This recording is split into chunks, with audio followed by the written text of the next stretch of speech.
We like chopped it up. We did different things with it. And we got done with it. We're like, oh, this is a banger right here. We was laughing at it. Yo, welcome to You Ain't Up on This podcast again, season 2, episode 2. And we have a special dude in the building. We got my guy, J. Lou. So give it up out there in podcast world. Yo, so J. Lou, I always start every podcast off with this question. Tell the people who you are and where you come from, a little bit about your background. Cool. My name is J. Lou, from Providence, Rhode Island, born and raised. Come from, African American, Jamaican American background. Yep. Yeah, gotta represent. I just grew up, really everywhere. I have a deep connection to every part of Providence. Whole Rhode Island definitely, but Providence is definitely it's my literal and cultural home. It's just definitely what makes me who I am. So, I've been making music for some years. We'll get into that too. Years, he ain't playing camera 1, 2, and 3. Yeah, and I took a lot of time, away from music to figure out things with life and even venture off in other dope things that I'm proud of myself, I think. But definitely trying to find my way back, and just working on it slowly, All right. Yeah. So what we just said, I brought up, I said years, because you're still a young guy. Yeah. But you've been rapping for 15 years and maybe more? Probably about 11. 12. Oh, I saw I met you like 15. Probably 11, 12. Maybe I'm bugging. But anyway, 23. He's still a young dude. Yeah. And I met him when he was a younger, like a kid, doing shows. So can you speak about that? Like, was that a hindrance in any way, or did that kind of help you out being the young cat at the cyphers and the shows and spitting? I mean, I think in the long run, it's definitely helpful. And at that time, it was definitely cool experiences, things that I never experienced as a kid. As an adult, understanding. My bad, people. I'm being told in the background, put my mic up. Yo, that's all good. As a kid, I remember it was some things were difficult with older heads kind of clashing at the sound. I had things like that. I had somebody get on stage and sub me right after I got up the stage. Get the hell out of here. Do you mind if I ask what they said? There was a bunch of boom bap styled artists. I was the only artist that wasn't like that. I was 12. Yep. You know what I'm saying? I'm not gonna be boom bap at 12. So I got off the stage, and then these two artists, they got on the stage and was like, "Yo, man, we need to bring back the real hip hop, man. I all knew that." They just started going off dissing that style, and there was something specific that I was doing that they was bringing up, and. I got older brothers, older cousins, man, they like I said, they don't play about me, you know what I'm saying? At that time, especially, they didn't, they were all, and my mom, Dukes, was like, nah. And my guy, Gio, too, engineer I was just talking about, they both was like, nah. Honestly, what's the point? They're not gonna do, how high is their ceiling? This show is their ceiling. So. They were like, let it slide. Let it slide. Yep. But we didn't really care because nobody, they didn't get no, reception. They didn't get nothing from it. Everyone was just staring at them. I felt the whole room kind of got the vibe.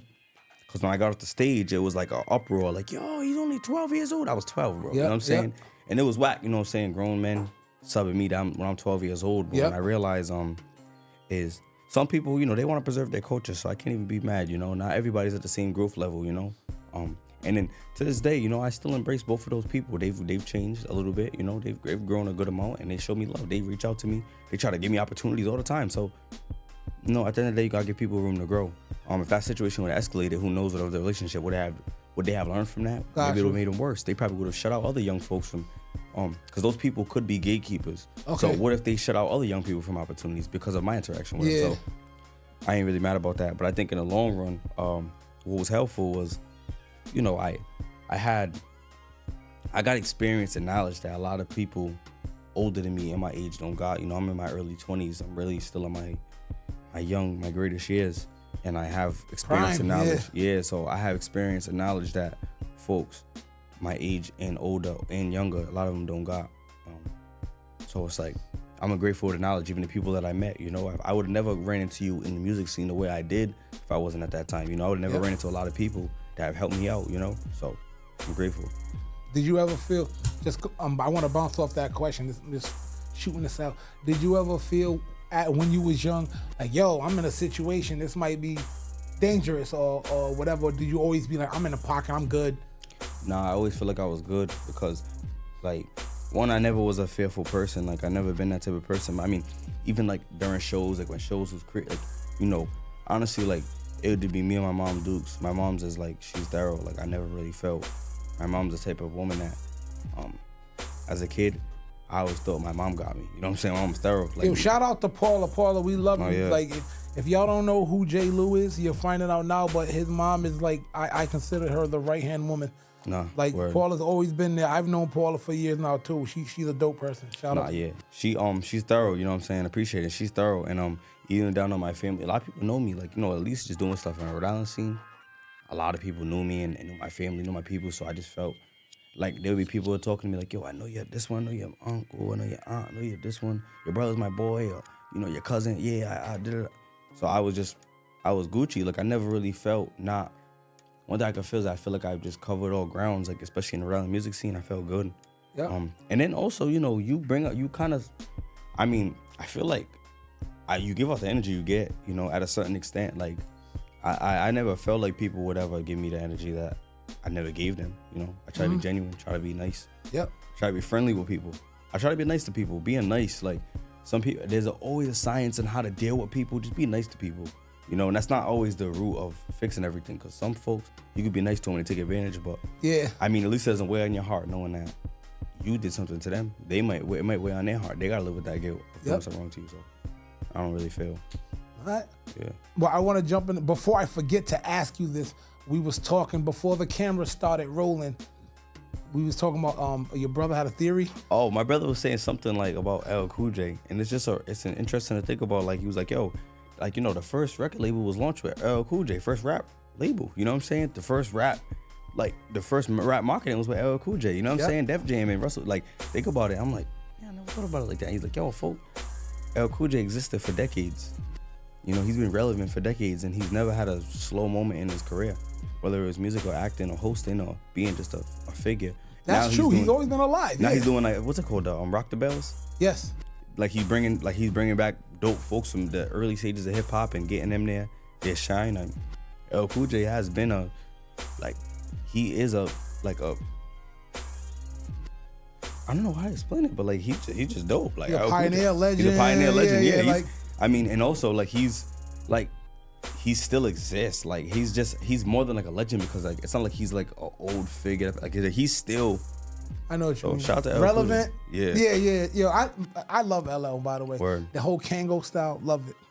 So, I wasn't even realizing I was wearing, like, that's not even why I was talking about it, but wow. No, I'm getting the visual. That's crazy. Do you have a favorite memory that music has brought you? You know something, man?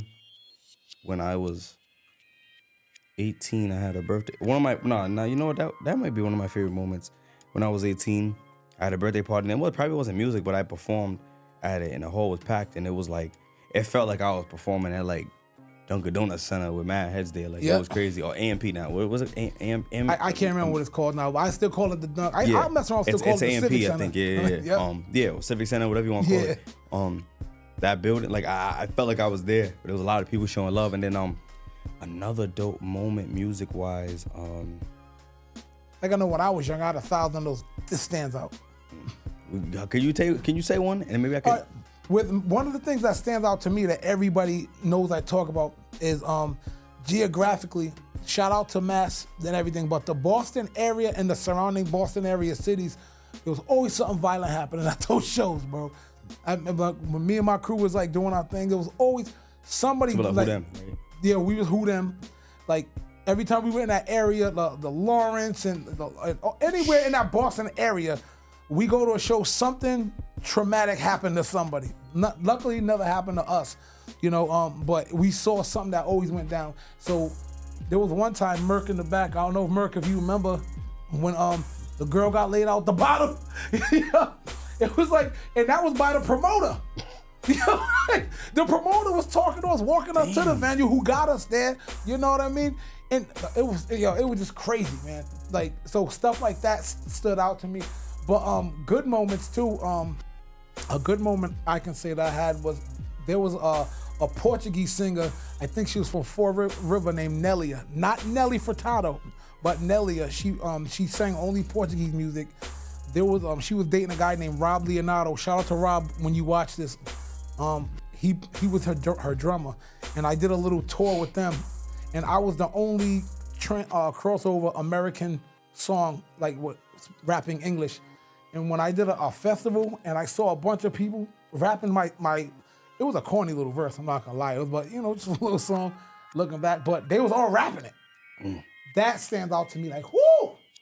So those moments like that stand out to me. Definitely, that sounds dope. All right, well, you know what? My experience might be different, but I was doing this event. It was for Bloody Sunday. Like it was like kind of like the anniversary of what was going on in Selma, with Dr. King was fighting for like voting rights or universal suffrage in Alabama, because they was giving folks literacy tests before they could even register to vote. And then if you went and got registered, there would be a group of big white dudes out there ready to, do what they have to do to stop you from voting. So we were there performing at this event. It was myself, Talib Kweli was there. This dude named Jasiri X. I don't know if you're familiar with him, but he's from Pittsburgh. He did a lot of dope work. I don't know if you remember, there was a song that went viral. It was a dude telling a story. This is when Trayvon Martin passed away. He made like a video. It was all over World Star. It was this guy, he was telling a story about what happened to Trayvon Martin. And like he made a music video out of it and it went viral. But his name is Jasiri X. He does a lot of community work. It's all called One Hood. Him and this man named Paradise Gray. Paradise Gray? Okay. He was a part of X-Clan. Oh, all right. So Paradise Gray has pictures and videos from the early days of hip hop to now. Like, he got pictures with, like, he got a picture with LL Cool J in his first chain. Yep. You know what I'm saying? Pictures with so many different folks. Tupac when he was Digital Underground. Like, this is like, he has so many dope memories. We had a conversation, and honestly, I might be killing the moment because he said something to me I don't want to repeat out loud. But me and him, we actually got to bond with him for most of the trip. Yep. Like, our hotels is next door. We chilled with him the whole time. Yeah.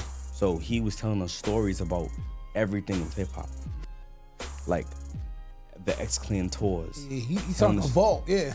Like, he had stories that like a Vlad TV would pay hundreds of thousands of dollars. Like, I think he should go reach out to him and get some.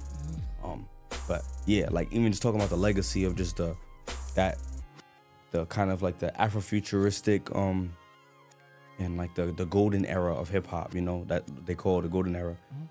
He was just speaking on that time period and that experience.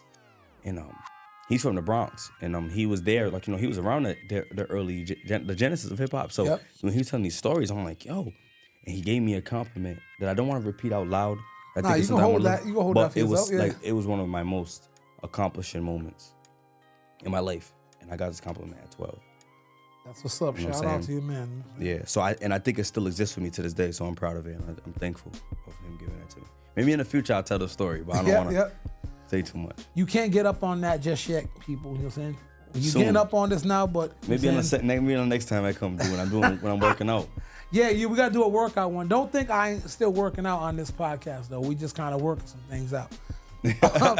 Well, I want to ask you, because we've spoken about this before on another podcast. We spoke about it personally.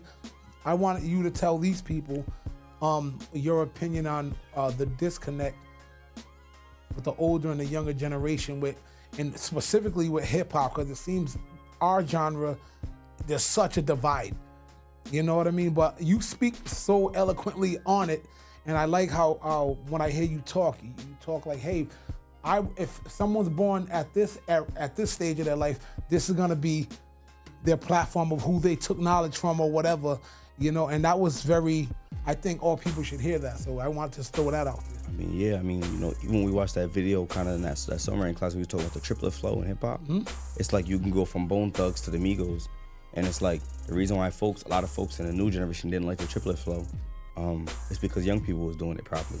But in reality, it's like, yo, Bone Thugs and Harmony, one of the most iconic groups. They did a song with Tupac, Biggie, and Eazy-E. Only people to do a song with all three. Oh yeah, when you said that, I did not realize that. Yeah, the only people. And it's just like they literally were doing the triplet flow. Yeah. You know what I'm saying? 3 6 Mafia, UGK, these guys were doing the triplet flow. It all depends on the generation and how you look at it. And the triplet flow is like kind of like if you go listen to Migos, Versace, that song like Alone, like that's like the song that folks was kind of hating on, like when that song went viral and folks was talking about the Migos when they blew up and they was like, oh, this new flow the way they're that flow, and you know,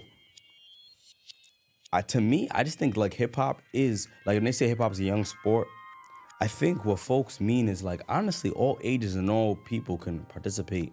Like it is of African American culture. It is a young sport, but all folks can participate.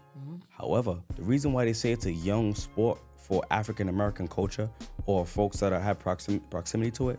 So if you grew up in America, you're from the hood, young kid, right? You're black, probably Latinx, probably Southeast Asian, right? Probably, probably white but grew up poor. Probably like, folks in that surrounding area. There's a certain style that your whole community is gonna have. And that is where hip hop is at. So take for example. I think we even talked about it on Clash Brothers. There was a Sugar Hill gang back in the day. Now, some of the biggest artists in the New York drill movement are Sugar Hill artists. Diddy Osama and D-Dot. They're Sugar Hill. You know what I'm saying? Sugar Hill D-Dot, Sugar Hill Diddy Osama. Like that's literally what they are. And, it's just like thinking about it, wow.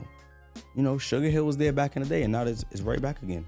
They probably don't even know about the old school Sugar Hill, but they're from the same community and they both have a presence in hip hop. I feel like, they say like when you love something, you gotta kind of let it be free. Not let it go, but let it be free. You never know what something could end up turning into, like it's like your kids, people raise kids and their mindset is, this is what I want my kid to be. I want my kid to be great in this way. Yep. But you really don't know what great means for them. Everyone has their own outlook of what great looks like. I could say, you could say, I want to be the best janitor in the world. What could I debate with you with? But you don't want to be a CEO? No, I like being a custodian. Yep. I like doing maintenance. I like this job. All right, cool, we'll lock in. Yep. And you end up getting janitor of the year at some organization you work with, or this one, or you might just make maybe all the people that work there love you and you're just happy with your life and your income is balanced. Your kids love you, you have a good family, and that's it. Yep.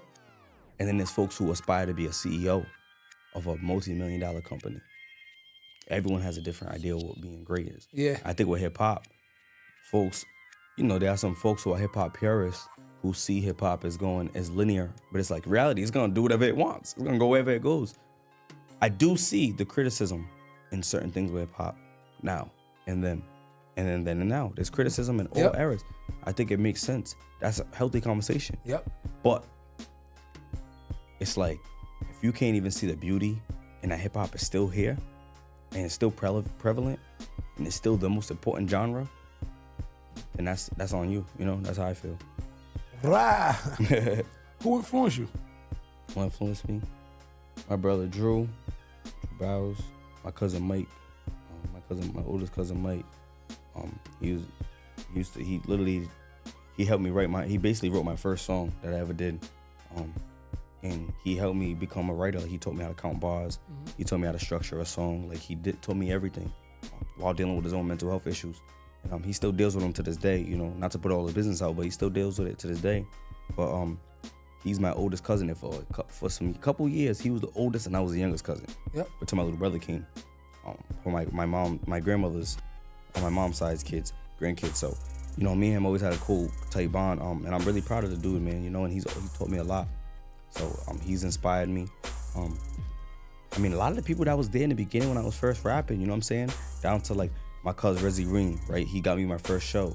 My guy J Mac. Those are like people who was like, those people was the first people that was introducing like hip hop and rap to me, you know what I'm saying? Medusa Black, like people like that was really like showing me the way, like giving me that game. Yeah. I get inspired though. I really just get inspired by just other art too, like other art that's not like mine as well. Yep. What inspires me is when I listen to a song from the 60s that's telling what I'm going through right now. Like, how is somebody in the 60s relating to what I'm going through right now? Other art, when I read the story of someone like, I watch an interview of Basquiat being frustrated about how he's looked at as a black artist and how people are treating him. I feel him. When I see even just a clip of someone, just speaking about their truth, even some of my homies are artists, like, and they're going through the same thing, but a different medium. That's what inspires me, Mm-hmm. Right. Give me a top 5. What? MCs. What's the rappers. is there a Top 5 for my you? favorite or the best? J. Lou's top 5. If you like say these are the best rappers Okay, best. to touch them, like this is your opinion. I don't care who you say, because it's your opinion. Oh, this is kind of tough, man. I hate this question, but I love it. I love asking this question because it could change like all the time. I change my answer every week. But I wanna make sure I say it's your opinion, because I feel in the hip hop realm, you give an opinion, you name that one person, someone, you crazy dog, and then that's when the barbershop mentality come out. It's like we arguing now. Yeah. Like you can't argue my opinion, bro. Yeah. Like yo, why are we arguing my opinion? I feel like unless it's a proposal, it's an argument, rather than just being like, that's how I feel,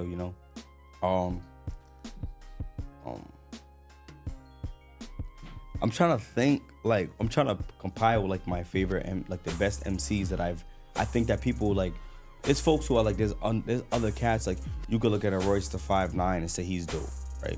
You could look at a Redman and say he obviously could rap. Yep. You could look at a Jizza, he could obviously rap. Cool G rap, like these people could obviously rap, you know what I'm saying? Yep. But when it comes to like the best, like folks, and it might be stereotypical, and it might be just the most basic ones, but the best, and I'll tell you reasons why. First one I'll go away is Lil Wayne.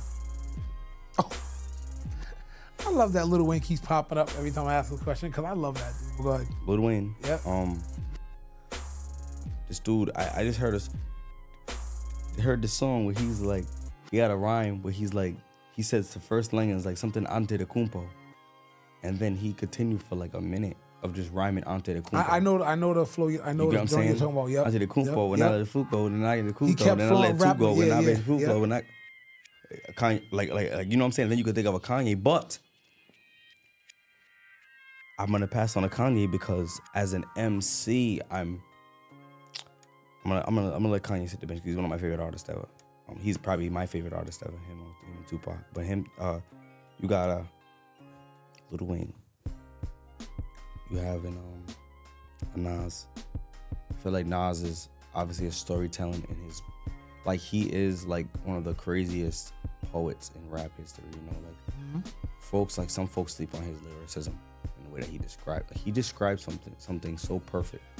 I think he said, "I seen a bird flying through a broken sky." Something like it's just like things like that, or like even the song "One Love," just telling that story. Can I step in on that? Nas, I feel, I just want to put this out there. Nas, I feel, is rewriting history right now. Yo, right because, now. Because, like, I mean, yeah, right now. Literally right now, with him and Hit Boy. Yeah, it was always like, yo, remember the back in the day, Biggie, Jay-Z, and Nas, and then, it was always in the Nas fall off. Remember that there was a period where hip-hop was feeling, maybe Nas fell off. But with Nas's current, 3-year run? He just won a Grammy. Yo, I'm like, he's rewriting things where, like, remember it was like, all right, him or Jay-Z. I love Jay-Z, but I don't know if he's stinging like right now. Like, Nas is just hitting like with something different and fresh. So Jay, this is my challenge. Every camera, this is my challenge. Jay, you got to come out with something now because we're waiting, man. Like, yeah. But I think Nas is rewriting the story of like, who's the best at this now? I think Nas is under control, but I think Jay-Z preserving his element of like. He like element surprise, legendary status. He's like an OG, so he's preserving that, I think. Yeah, fully expect him to drop something ridiculous. Yeah, of course. And then you have a Nas where like right now he's like, he's probably just loving making music right now. He's just recording, creating stuff. I don't think he's thinking strategically about making music. I think he's just making music. Yep. He's not coming up with an album or the crazy, like no, he's like, yo, I got an album coming out. Like, it's just like, damn, what is he doing right now? And he's being like, passionate, kind of. He's just being passionate, and it just coming out through his art, and it's folks are rocking with it. Both King Diseases. I think the Magic. Magic, yep. Magic. The stuff. Even just, Hit Boy, man. Hit Boy's one of my favorite producers. Him and Hit Boy's been wilding out. Hit Boy got an album too. Really? Rapping. I did not know that. Go check that out. I will. And his father just got, dad did like a long stretch in jail. Him and his father's been collaborating. It's really beautiful to see. All right.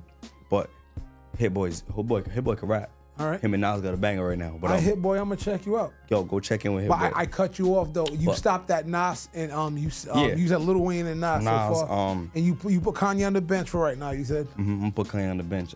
He's a role player on my team. I think like the best, right? You gotta go with Hov, right? Those three, you have to go with those three people. Hov, simply because he is like the all-around great rapper. Like he just has everything. Like he has everything. Great beats, classic records, knows how to make a hit, great choruses, great melodies, rap. Everything. He touches everything. He's good enough at everything. And then he's great at a few things. And then you have. Just thinking because there's just so many dope rappers. Like wow. I mean, yeah, Black Thought. You have to put him in there. He's definitely somebody who I feel like as a writer, he's on another level when it comes to writing. I don't think people could even touch him when it comes to down to just somebody. Just if you put 16 of his, you could spend hours breaking it down.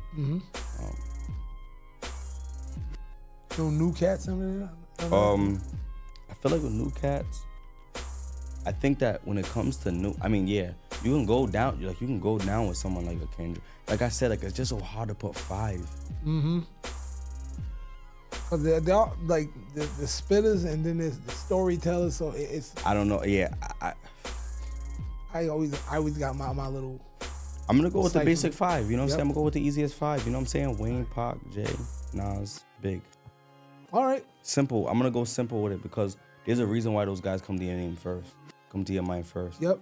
These guys, they've covered all grounds of hip hop in a way that it's just easy. Pac he has one of the best rap voices ever. He has one of the best rap voices. He's just he knew how to project and he's a performer. And he has one of the best discographies ever. And the thing is, you being younger and knowing their music, I was watching something that bothered me, and the dude seemed to be somewhere in your age bracket, and he didn't. The question was, finish this lyric, stop, drop. And he went, and he answered with something like, I don't know, is it Pop the Ops? Yo, my hip hop heart crumbled. Like, hold on. There's certain, in our genre, that pissed me off. Because in other genres, if you take one of their big mega songs from the past, a kid today will know it. You get what I'm saying? It's like, it's like, I can finish that lyric, even though it's like from the past, because they're studying done there. Yeah. The fact that he didn't know, and then the dude showed him a picture of DMX. He goes, "Is that Tupac?"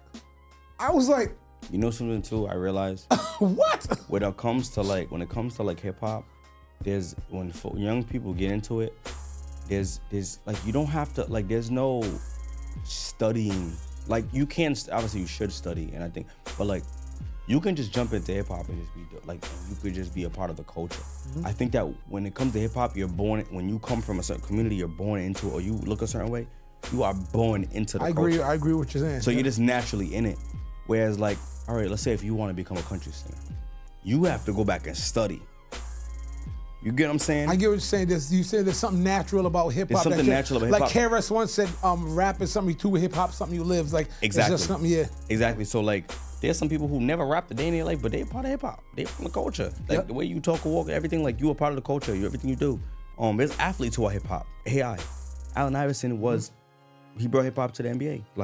He was hip hop. Nigga, he ain't rap a day in his life, but the way he dribbled that ball, the way he put up with the baggy clothes, the diamond earrings, he was a rapper on the court. I'm glad you brought that up. Now, when it comes to something if you want to be a metal artist, you have to go back and study how to make metal. You have to. You can't just get up and just be a metal person. You can't be. I know. I get what you're saying. So I think that's the reason why there's that disconnect in our culture. But I think that is a problem because I don't think that everyone needs to be a hip hop historian. I don't think I'm a hip hop historian. You don't have to be if I said to the average person, tell me who Kwame and Young MC is, I can understand. But to me, I'm those are the kind of the pillars. It's you don't know DMX. Come on now. Yeah, it's like I think that there's now the problem is, and it, there was a, G Fredo. He was a big rapper out of Boston. He's in jail for the RICO. He said it. He quoted, "Ain't no OGs in my hood no more." I don't know. Could I curse? Yeah. Ain't no OGs in my hood no more, nigga. This is my shit, and I feel like a lot of down to the streets. There's not OGs calling shots no more. That's not a thing anymore. Mm-hmm. I don't see that happening. I know young dudes who step to a dude who's been putting in work for years, and they'll step to him. I don't care. Yep. And the OGs are like, what the? Yep. That's why all the OGs are running to something else. They're doing other stuff. They're done with the streets because nobody gonna listen to them. So when it comes to down to the music, these OGs, they've turned away. Older heads have turned away a lot of the young crowd of young folks. They've turned them away. They don't care about. They're doing the opposite now. They're doing the opposite. Jay-Z said, "There's a disconnect. Put money into your ear. There's a disconnect. We don't call that money over here." Every rapper went and put the money to their ear, like, yeah, all right. Everybody, you remember? Mm-hmm. Everyone went on their social media. Yep. Okay, Jay-Z, and Jay-Z's like, what? And what he's saying is, he's obviously right. Like, if you could put all your bread to your ear, like show off your money. Don't mean you got bread. Ain't nothing. But they're like, man, I can do whatever I want. They did the opposite. Yep.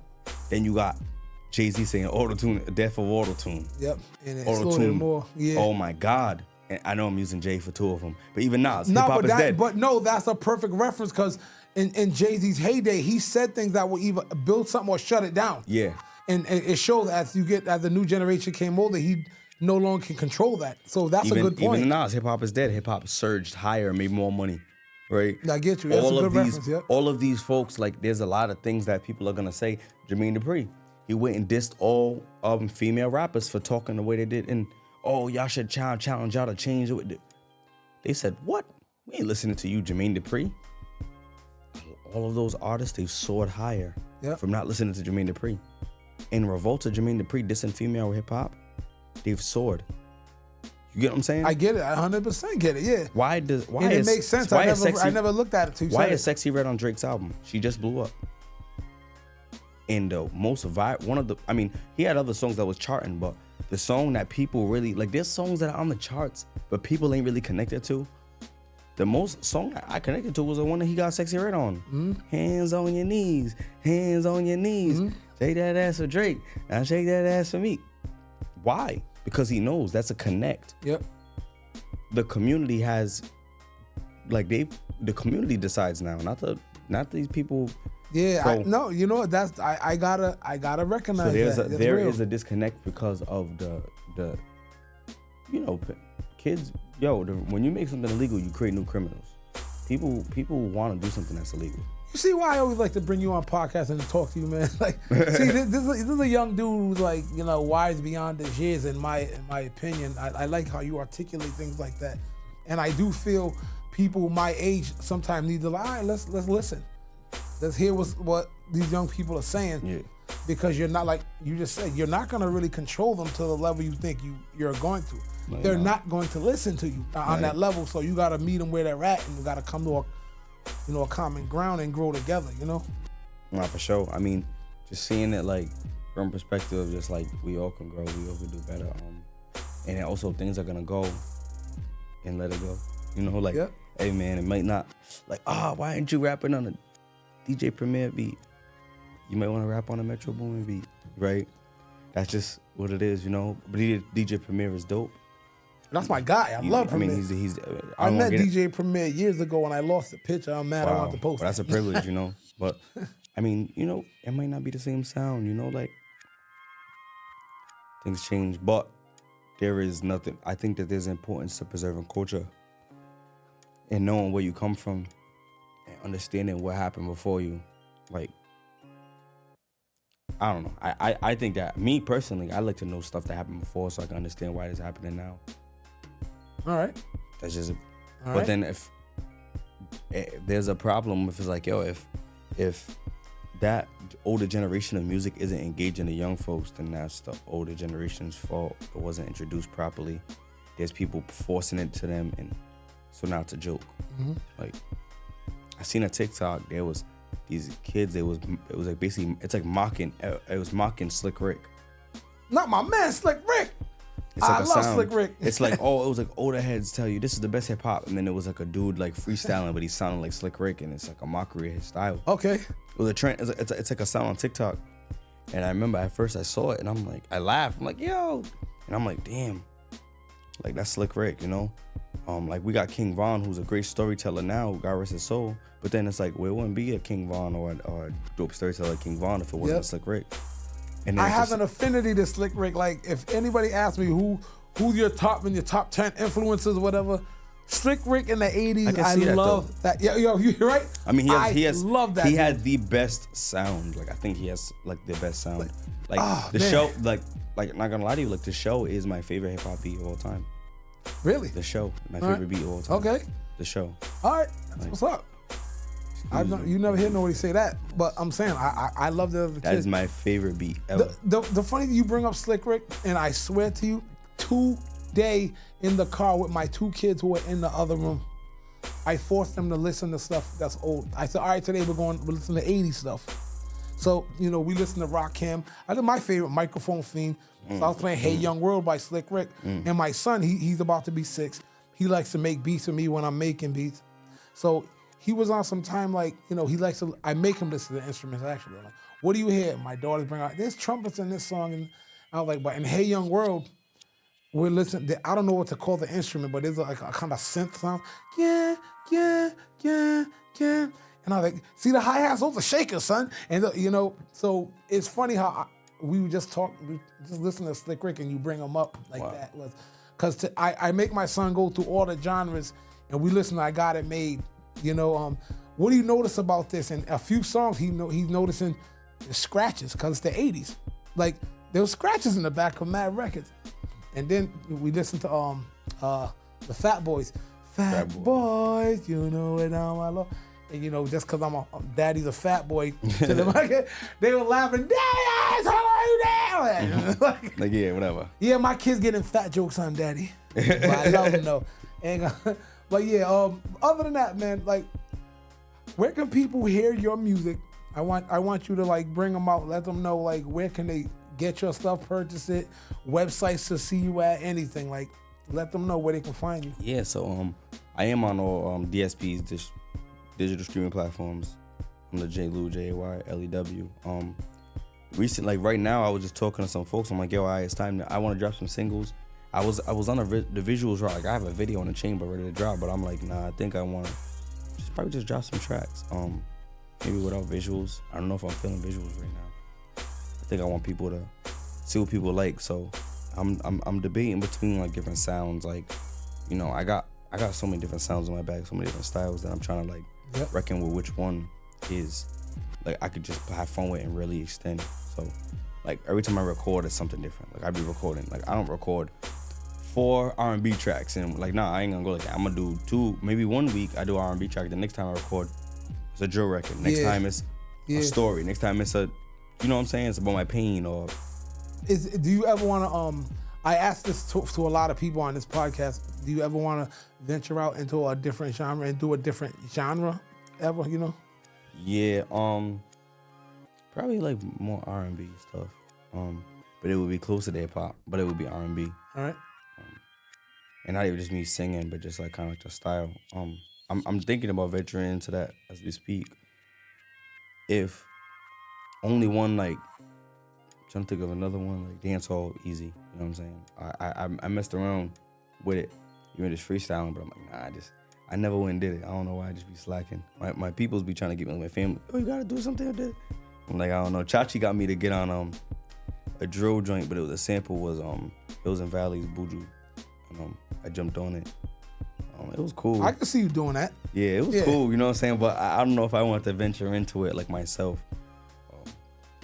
I don't know. Do it, bro. Yeah. Like just like I don't know if I want to, just do it, and then if you like it, if you got something new. If not, you can always erase it. Yeah. That's my motto. Like just throw it out there, bro. I know, man. I think what the problem is, I saw music as like, all right, I need to record. Like everything had to have a purpose when I did music, and I realized like it's not true. Like not everything has to be strategic. Like sometimes you gotta just record a song. It might end up being trash, or it might just be fun. Like this, and I realized that was one time it was me, Mike Slick, my boy DJ Jeff, Janice. It was a bunch of them, like all the Haitian engineers and producers. It was all in one room. This is when they had the studio on Charles Street. And Slick made this beat. The beat was fire. So DJ Jeff, he's an engineer producer as well, but he also does, like, he also records. He did like this melody like, I like it, I love it, I like it, I love it. He was recording it, singing it. Yeah. And we're all like rocking with it. It was like kind of funny. So then I jumped in trying to, like, I added something into it, but it wasn't even like, we never did it, we never would probably do nothing with that song. Yep. Slick jumped in there and started jumping on the song too. Yep. Like the quietest dude you'll ever see. Quietest dude, he's really low key. What was he? Was he rapping or He's like he was like doing like something like it was like a call to action kind of thing. Like he was kind of rapping a little bit of ad lib, but it was like a call to action. Like it was like weird. Like he was like, yeah, let's get it. What? Like what? Like yeah, like he was doing something like that. Yep. And it was cool. Like, but it was fun. It was fun. We I did a song in that session, and then the rest of my session we did that. And like in the middle of working on that, we ordered food and we continued. We used to put mad time creating, trying to make the song perfect. Like we like chopped it up, we did different things with it, and we got done with it. We're like, yo, this is a banger right here. We were just laughing at it. We forgot about it. We never did nothing with it. But it was fun. Time to revisit, bro. Yeah, but it was fun. And I felt that, forgot about it. And then like not too long ago, me, my boy Smoke from 4, and my boy Hoodie, man, you know what I'm saying? We did this record together. It was called Lover. And like on YouTube, it got like 10,000 views, whatever. Like, we did it. We only put it on YouTube with barely any promo. We just our friends. Yep. We did the video, and then a lot of folks like the song, but we recorded the song, just having mad fun. The beginning of the track, it's us talking in the back, talking about girls, just guy talk, having mad fun. Yeah. The engineer was just recording. We were just talking. He kept the clip in there. We had a blast. Like, bro, it was a blast. And the song ended up being a banger. Yep.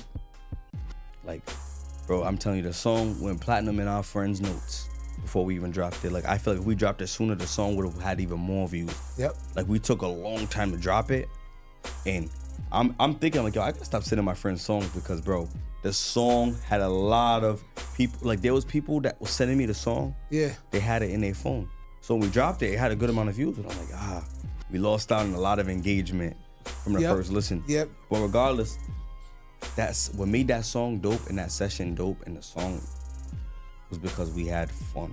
It wasn't because we strategically thought about the song and was like, you gotta do this, you gotta. Nah, we just recorded. Yep. Nobody wrote, all freestyle, all punch in, bar for bar, freestyle. Yep. Fun. Fun. We Creation. we did like 2 Right songs. I think roots, we did one song that day, but we did multiple songs, like all 3 of us. And it was all fun. There was no heavy thinking and you gotta do this and you do that. No, it was just like, all right, hold up. You just did your, hold up. Now that could be the chorus. Yep. Now let me jump in. I got something for this. Yeah. You jump in, 8 bars in. That's all I got. Damn, I don't know. I miss times drunk. like that. Yeah, like we're all mad drunk. I miss People's hot. because Everything. I'm more of a, when you're on a solo tip, like, but when you got a crew and you get to sit in the studio and create. That's the best. I love those. I miss those days. I be hearing that and I'm like, damn, I do miss that. I might have to get back into that, man, like some of my people's. But yeah, please do. It's definitely fun. It is hard to get solo stuff done when everybody's in the studio and it's just like, you know what I'm saying? Like your boy might have a dope 16. You're like, bro, I want this for myself, but it's fire. Yep. But that's how people do break through a crew. Like you do a lot of times you do break through a crew, a team. A lot of times. Yep. And you find your best work through a crew. Other people will help you find your sound. Yep. But I'm definitely grateful for those moments. I'm trying to definitely get back into that. But bro, music. What I realized is music is not that. It's not that complicated. Music is the industry, the marketing, the business. That's the complicated part. But making music should never be complicated. It should never be complicated. Unless you're trying something new and you're trying to be complicated, but it should just be second nature, man. Like, there's a quote. Agreed. There's a quote. Learn the rules like a pro. Break them like an artist. Have fun. Agreed. All the music stuff should come with an aptitude. I agree with you on that. And let all that business machine do what it does behind the scenes, bro. But it's not always like that. Not for sure. As you know, it's like, oh man, there's somebody who just think they can just rap now and it's ruining everything for us. Yeah. Maybe I'm a hater, but I don't believe I'm a hater. I try never to hate on anybody, but I really I run across myself, Jay. I run across a lot of people who have no business rapping. Bro. Yeah. And it's like because they find it too easy to do. Bro, they look at it as it's easy to do. Oh, I see it all and the it's time. like, what are you doing? You have no reason to be doing this, and you're not good at it. But yeah, I mean, and it's just like even back then, I know a lot of older like cats. I know older people that was just they got a dope voice. They have a dope way of speaking. They have a charisma. I'm like, yo, you could have been a dope rapper. Like I even know my mom's like, if my mom was my age now, I'm like, yo, you would be a dope rapper. Like you got the personality, you got the swag, you got everything. You know how to you have everything. You have the personality. You're very likable. Yep. You could have been a rapper. I know a lot of people, my homie, a lot of my like older heads, older people I know, like, I'm like, yo, you got the charisma. Yeah, charisma. Charisma. You got the charisma to go and rap, but they never did because it wasn't accessible back then. Or even sing, or even dance, or just on a podcast, or do anything. Mm-hmm. Like, it's just like you think about this somebody that's taking the bus right now, that's 45 years old and is living their life. They could have been the greatest performer in performance history, but they just get drunk and dance at their nieces and nephews C16, and they got a dope charisma. Driving opportunity is a mother. Yo, drive opportunity and era. All right. You know, like I be thinking about that, like damn, like the greatest basketball player of all time was a carpenter in the 50s. You know what I'm saying? I was like, what? I You get it? No, I think get it about now. it. I get it now. I was like, what is he talking? I'm like, who he talking about? George Mikan? I was like, No, but imagine, like, you know, Michael Jordan and LeBron James and Kobe. I get what you're saying. Now, They're it the took me a greatest, the minute Kevin to catch Durant's, that. Yeah. the Larry Bird Magics, but they're great. But who knows? If somebody who's better than them, probably as a carpenter, I got you. they got a plot somewhere in Colorado and they ain't nothing, right? All right. And that was probably their path, but they probably had it. And I just think about time period, like, you know, you never know, you know. But it's just crazy to think about, man. There's a lot of dope opportunities, man. People just don't see them. Yeah. And I think that's my mindset, just to see everybody. I hope everybody reaches their maximum, however they could be great. So. Take it to the maximum. But on that note, to finish it up, just if you want to tell them something they don't know about you, you want them to know about you, let them know before we wrap it up. I'll say this, since you look like you're thinking. See these specialty made hoodies that I be wearing? Shout out to my boy Gilly from Queens. I'll tag him in the joint, you know what I'm saying? If you want to get your own merch, you know what I'm saying, that you can make, shout out Gil. I got a bunch of these artist named Fliz hoodies. Artist name, you know what I'm saying? So we're doing an Immortality album. Word. But yeah. Word. Hey, you may want to put that up. Oh yeah. We good. All right, well. Yeah. I mean, FlizMusic.com, y'all. yeah, no doubt, man. Appreciate y'all. Much love. Jay, thank you, my brother. Yo. Well, yeah. I mean, you know, it's your boy Jay Lou, man. JAYLEW 400 on social media. So yeah. Word. Hit him up. Your right boy's there. nasty. Word. Appreciate it. Much love.